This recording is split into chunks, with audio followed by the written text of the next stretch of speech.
What were the contributions of influential groups/people to both the American and British war efforts during the American Revolution?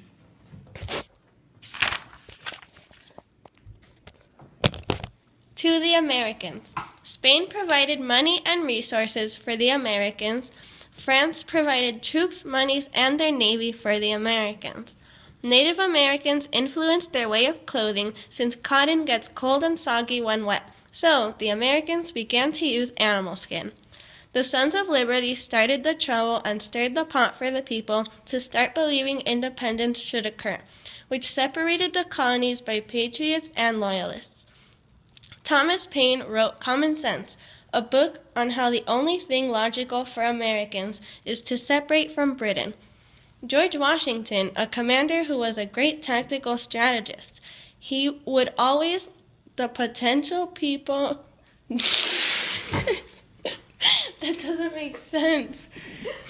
He would always the potential people... George Washington was a commander who was a great tactical strategist. He would always see the potential in people, no matter their ideas and backgrounds, as long as they were beneficial to you. What's wrong? You would always potential people. Freaking potential. Continue. Okay. I don't want to start over. I'm going to start from George Washington. George Washington was a commander who was a great tactical strategist. He would always see the potential in people, no matter their ideas and backgrounds. As long as they were beneficial to the war, it didn't matter what they were or who they were. This ended up making the militia into an army that was going to defeat Britain. He even created a spy network with his own code for passing information secretly with no British officer expecting anything.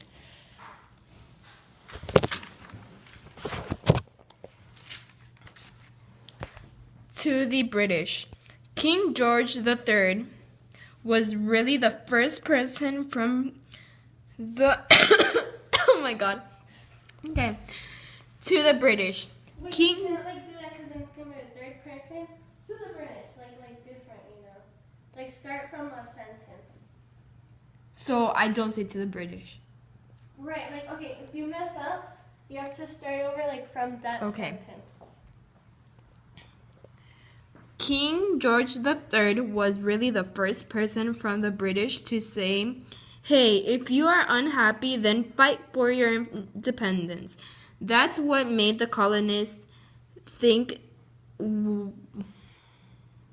That's what made the colonists